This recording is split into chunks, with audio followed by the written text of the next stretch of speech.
Dexter plays They Are Billions by Numantain Games. Welcome to the They Are Billions After Action Report of the mission of the Resistance. This is a 4-skull difficulty mission. I get 320 Empire points, 300 Tech points, and the synopsis of this is: over the small aquifer in the middle of the desert rises the ruins of an ancient fortress that must have been one of the ancient humans' resistance spots. Only some sections of the outer wall of the fortress remain. You can use them as part of your defenses. Our engineers have used materials from the ruins to build the large telescope on top of the command center that will provide you with the full view of the surroundings. Build a large colony and fortify your defenses to repel the attacks against the infected. So our challenge was to get to 2,000 pop and also resist all the forms, which turned out to be resist all waves up to day 65. You have until day 80 to complete it. Furthermore, we've got a wonder in this map, which is the large telescope on top of our command center. It looks like a ball with a thing on it. But the nice thing about it is it gives us full visibility across the entire map. That allows us to look at the map's layout, plan how we want to lay this stuff down, where we're going to build out. And actually, as it turns out, that's kind of, I don't know if I would say it's critical, but it is a very valuable tool. We sent the soldier off one side, we sent the rangers off to the other, and we set the rangers on chase because there was no zombies on the map when we started. And having them on chase is a way for us to see if they move. If they start moving and there's a zombie somewhere, and we can react as needed. And that turned out to be a pretty good tactic on a map with no initial zombies. I have had times where I get so focused on my builds that I don't notice anything has gone wrong until one of the houses go down to a wandering zombie, and then everything just snowballs from there. Having these guys on chase allows me to intercept that. And even if I don't notice them move, they at least handle anything that's small. So that works out really well. We also found that to the upper left corner was the direction we wanted to build our housing. And so we started to build the housing away from the command center. There was some areas on the map that would make this somewhat difficult, but the walls that were around the edge that are there are indestructible. So utilizing them for our eventual defense is part of my plan. But there's also an area in the center where we have forested trees around a lake, and the forest trees are also impenetrable. And so that gives us a couple of choke points to lock off the right-hand side of the map, just in case anything wants to come into play with us. I think somewhere around day 2, we had some wandering mobs come in, and the rangers ran off to handle that, which was kind of great. Then with our plan in place, we're going to expand to the upper left side. We're going to go to the northwest? Yeah, we're going to go up to the northwest for our housing. What I wanted to do is, while I'm focusing over there, I also want to do some expansion for food down by the lake and come in and secure the inner sanctum, if you will. And this will end up becoming my second line of defense.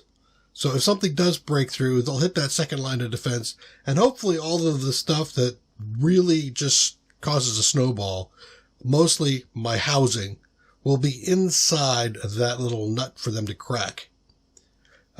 With growing around the lake, we were able to put down a bunch of food and rush with the housing.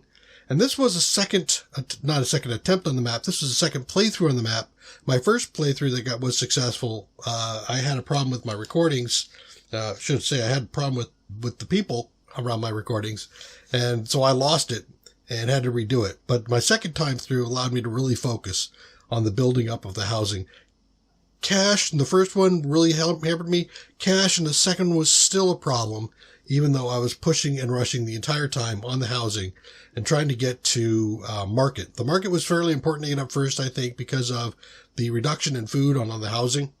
I did think it moved a bit slow getting to bank, but that comes up later.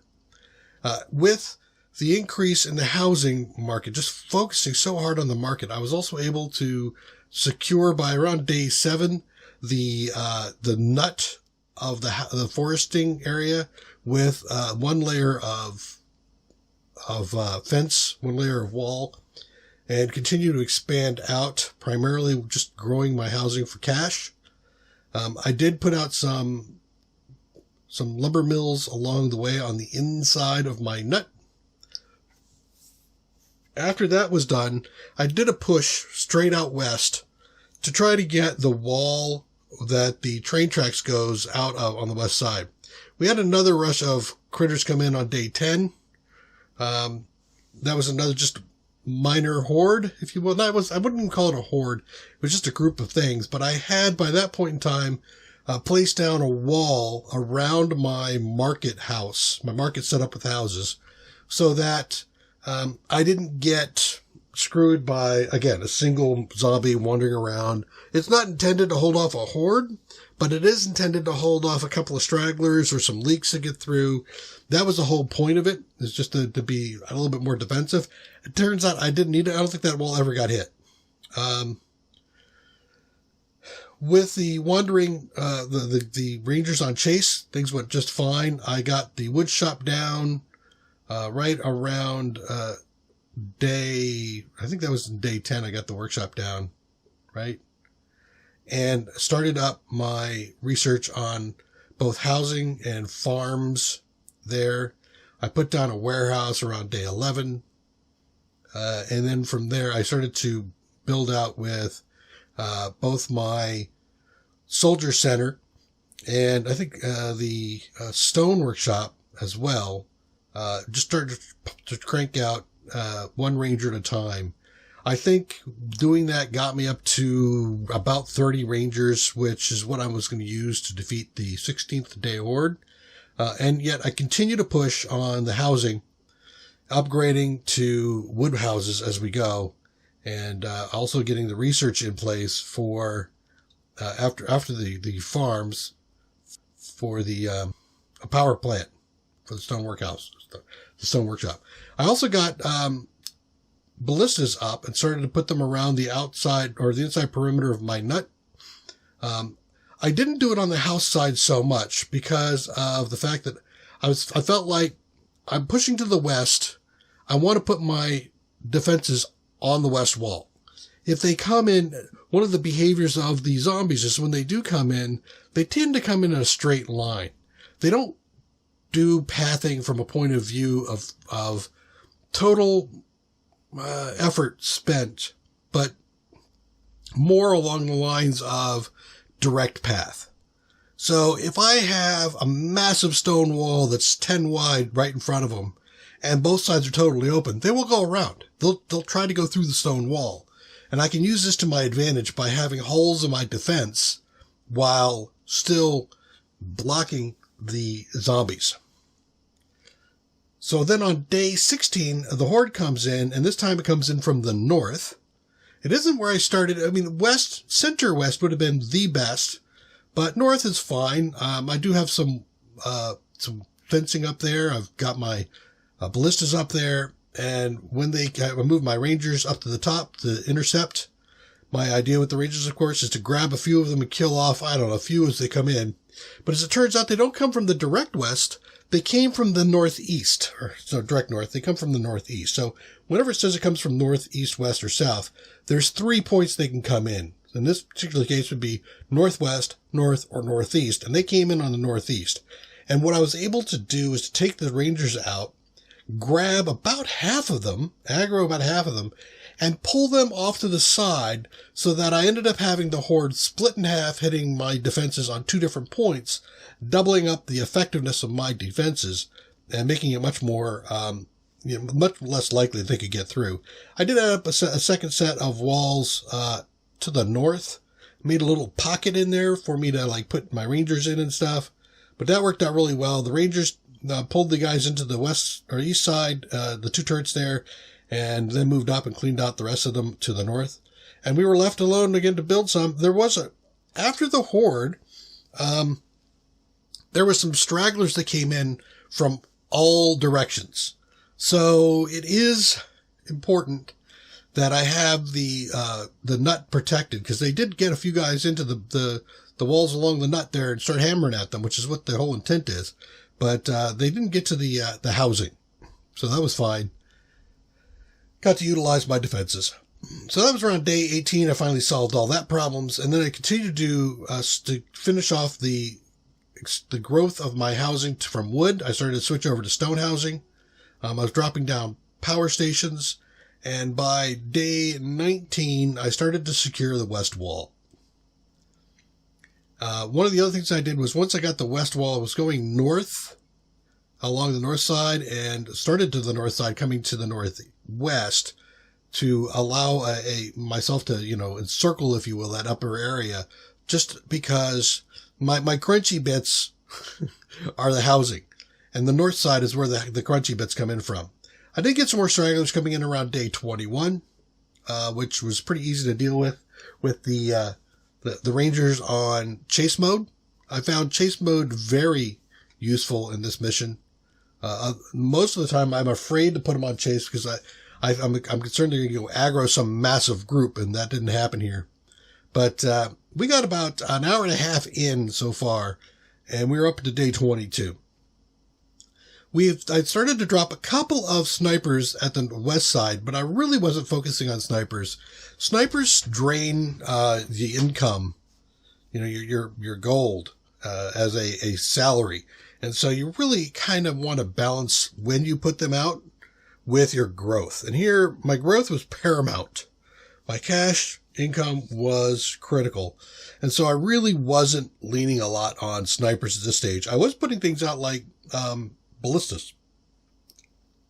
So as I was securing the west, the northwest, and the north wall, I was putting out some ballistas as I went, but I was also still focusing on the upgrades of the houses to try to get them all to stone.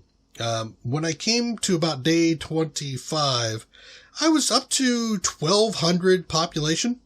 So here I am, I think, what is that? Almost halfway in time, a little bit less than halfway, and I'm more than halfway on my colonists. So I think I'm doing pretty good in my growth. Also incredibly important to keep your gold up. So we were going through, we moved down to the west to southwest. I wanted to expand down to the southwest, the west and southwest walls, so that I could come around onto the lower southwest side and loop that in. That was a very open area. The ore mines there, the stone and iron ore mines there, cause a problem. I mean, on day 27, you can see that I've got a number of quarries along the stone. I've got quarries along the iron, and I don't have the southwest covered as far as walls. I do have the west and southwest covered, but I'm still wrapping around. I'm still growing around that side. I did also reach out to the due east to put up a little bit of a wall over there too. So that will cover an east entrance. We did get some stragglers coming in on day 27, a kind of a pre-hit. And I was trying to rush a little bit of the north wall, the northeast wall, and the east side up there. I did get the south finally covered before day 28. And I got the Rangers out doing chase to clean up whatever was left. But I had some areas down to the south that were open. And I left them that way because I knew that if I had guys coming in from the south, I could quickly drop a wall down there.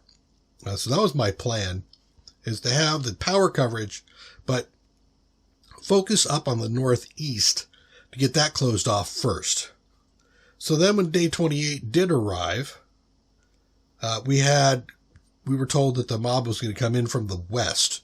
And that was the wall that I worked on the best. So RNGesus came to my savings for a bit. That's probably the best place I could have them come from, because of what I had up there. And so I refortified that side. I dropped some stingers or some wasps down. I had ballistas on each wall. And when they finally did come in, they came in from the southwest.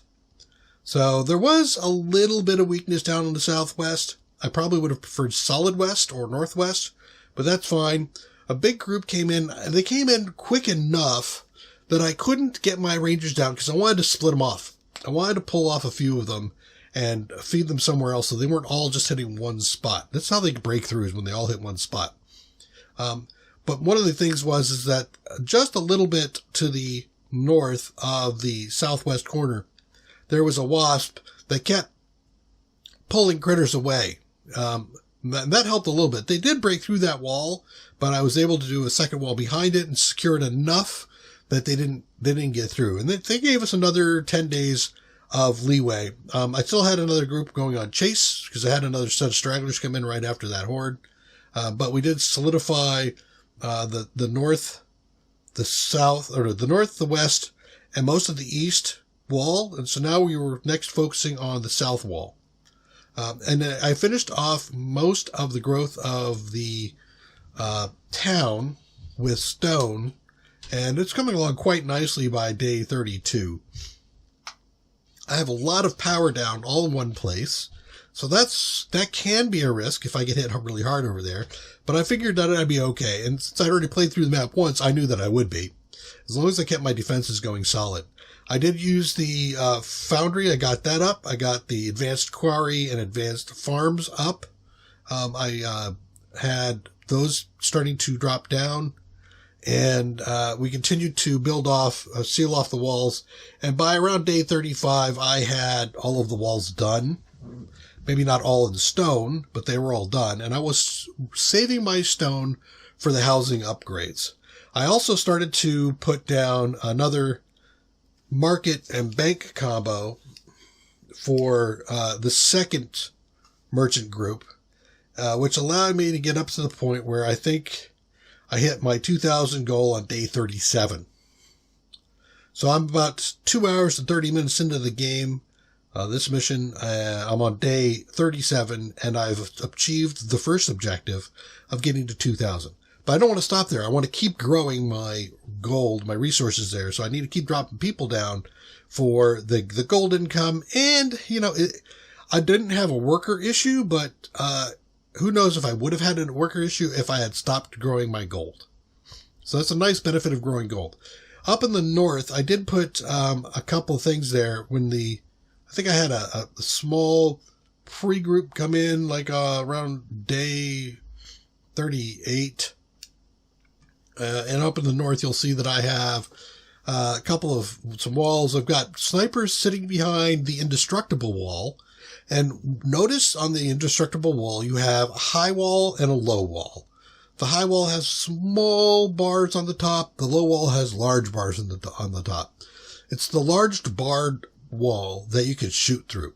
The other ones are tall enough to block wasps. It blocks ballista. It blocks snipers. The only thing it wouldn't block, and I don't have any, are I think the Thantos that are rocket guys. They're effectively indirect, so they can lob stuff over that wall. If I am not mistaken, I'm not positive. I don't have any, so I can't really definitively say so. But we were able to field off that little thing on the 38th, and then continue to grow. And right now, all I'm really doing is I'm growing houses. I'm really heavily focusing on my defenses. I'm dropping ballistas everywhere. And I think it's at this point where I'm thinking, well, I could do upgrades. I could try to do upgrades to an executor, for the ballistas, but rather than spend a whole lot of money, I do a couple of them. The executors are up by day 40, but I only have a few of them up.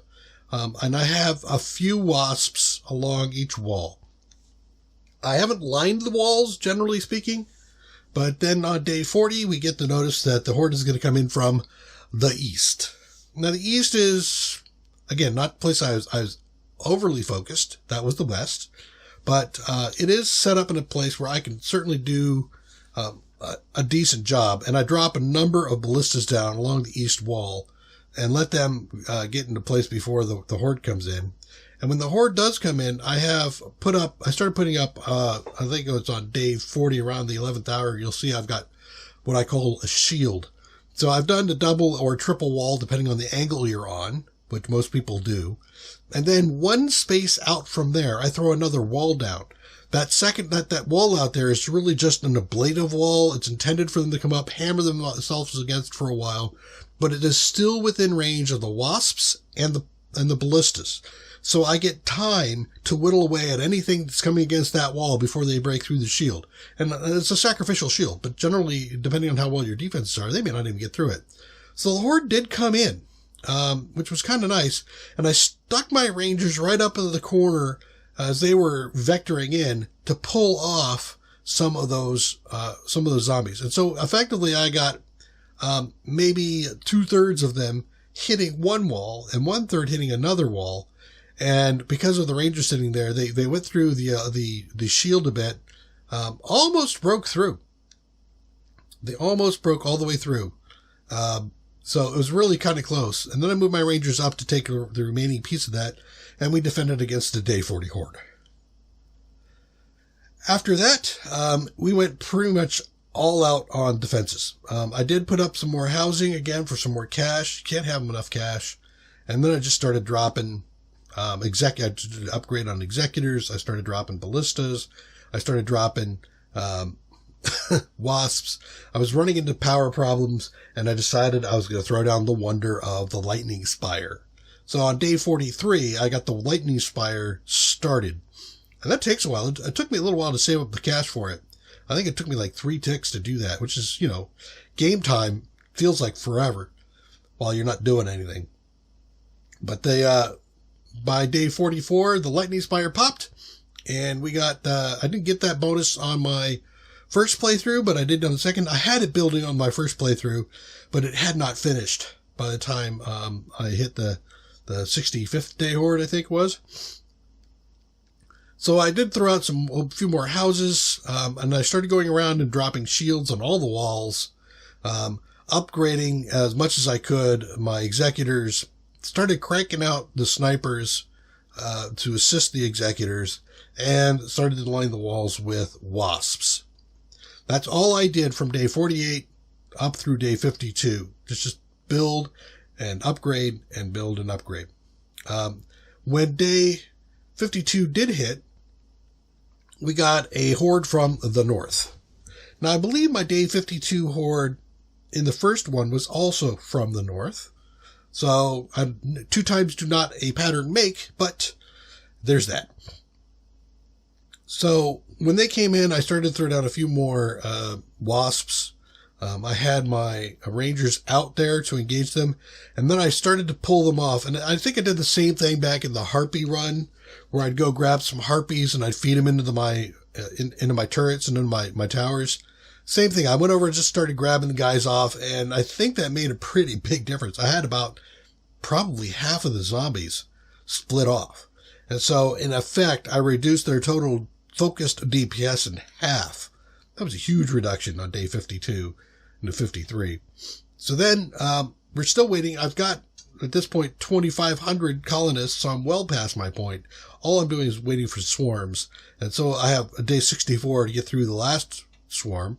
This will be my last one coming in. And we're preparing for that. We're about 3.5 hours into the whole run when I'm putting up shields all the way around. I think I did put down some more housing just for some bit more cash, because the upgrades with all of the executives getting upgraded was spending cash. And on top of that, the cranking out of all of the snipers was impacting my per turn capita income. And I was really quite down. I mean, on day 58, I was down to 1,450 gold per tick. And I was at one point up closer to 3,000. So quite a hit. Half. At this point, I think it was right around day 58 and up to day 64 that I felt like, all right, well, my defenses are as good as I really want them. I can make them better. I can make them thicker. But at this point, not only are they sufficient, but they look elegant to me. I don't have this layered Swiss cheese looking defense. And I know from my prior playthrough, I really don't need it. So at this point, I start doing some things like some backups. I do some fallback points where I'm like, oh yeah, I'm role playing at that point where in case they get through, we'll have a couple of turrets back in here, and I'll put a couple of turrets over there. And, day 61, for example, at around the 21st hour, I'm dropping on the northeast side. I'm dropping one of those fallback things down where I know I'm not going to need it, but, you know, if they do break through, theoretically speaking, at least I have another spot that's going to whittle away some more zombies, you know, and it's really just all about doing DPS over time there. Basically, I'm dotting them. All right. And then I start segregating out some of my areas so that if they do break through, they are still contained and have another set of walls to go through, so I don't have to spend that money or time later. I ensure that my housing is done and protected. I threw out some, I think I threw an executor next to the houses, kind of as a, you know, this is a last line of defense kind of storyline thing. I've got wasps behind the walls there, just in case things do break through. And then the 64th day horde comes, and we are told that the swarm is heading towards the colony from all directions. Now, I've had the swarms up to this point be a targeted mass. A group comes in and creates this like arrow, if you will, right into the side of my defenses. This horde isn't. This horde is the tide rises and the waves come in against the sides of my embankments. They came from all sides, very thick. And it lasted a while. I mean, it started on day 64 at, 0 hour. And I think I wasn't done defending the walls until day 65, almost day 66. It is 66 that I finally get to the point where I'm taking the last ones down. Now, when I look around, there's a couple of points where they're able to bang on a wall or two, but they really haven't built up a force. They're not able to apply any kind of consistent pressure anywhere where they're my killing isn't keeping up with their flow in. So that ended the thing at day 65. We came out with a 400 total score, which was pretty good. And then from there, we're going to go into the after mission. I did not spend my tech points there, and I'm going to now spend my tech points with you here. So now let's jump into the technology side of it. We got 300 points to spend.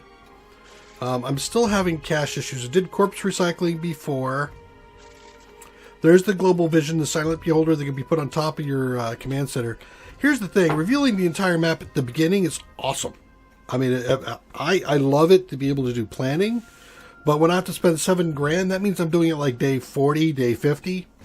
At that point, I already have vision. So I don't feel like it is that valuable. I think this should be a case of if you decide to spend the points, if you begin the game with it or something along those lines. Let's see, we got the explosive, the plasma spheres, the bronze victorious, climate control, Crystal Palace, another one of 45-day things. It kind of seems like whatever you want to really focus on. The advanced mill is tempting. It is really tempting because of my early game power issues, but I seem to be keeping up with that all right. I could go Thantos, but I'm also finding it hard to get to the engineering without having some additional cash and stuff coming in. So I feel like I want to get up to ingot transport, and it takes high technology. And I have a few other things here I'm going to want to do at the end. I think out here, like boosting some damage, boosting range for snipers and the like. So I'm going to go ahead and do high technology. And that's it. I spent my points. All done. It is nice that my structure build time is down, which means that I should be able to ramp my growth quicker. And we'll see if that's actually what ends up occurring. As far as the next mission goes, we've got two of them. We've got the Broken Land, which is a 4 skull, and we've got the Wasteland of the Giants at 5 skulls. I don't think I want to deal... I mean, I'm going to go difficulty-wise. I'm going to go Broken Land. Also, as I look at this map, I might have one more mission in here. Maybe not. One in here. We move 2, 3, 4, 5. I think I have 5 missions left. And then we're done. I think. Hey, look, I got a thing here.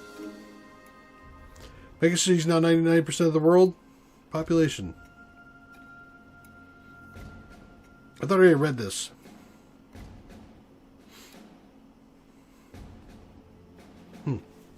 With a growing world population with more than 80 billion people, modern technology advances have given the rise to a life in mega metropolis. A recent study conducted by the Mega York Urban Institute indicates that citizens feel safer and more satisfied living among large communities. Attila Ernak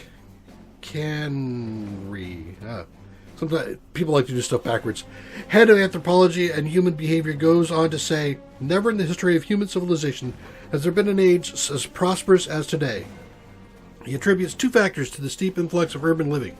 First, technological developments have given residents an increase in personal security, and second, living in cities, particularly city centers, offers an abundance of all the basic necessities of life: food, water, and shelter.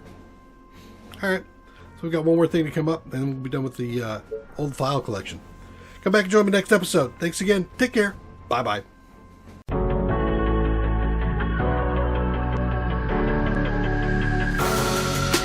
creeping through the shadows in the corners of your mind. I go with the windows. I run but I don't hide. I hear the call of the wild, whispering the name. No, I can't be tamed. My heart belongs to the night. I'm alone, I'm a lone wolf. I'm a lone wolf. I'm a lone wolf. I'm a lone wolf. I'm a lone wolf. I'm a lone wolf. I'm a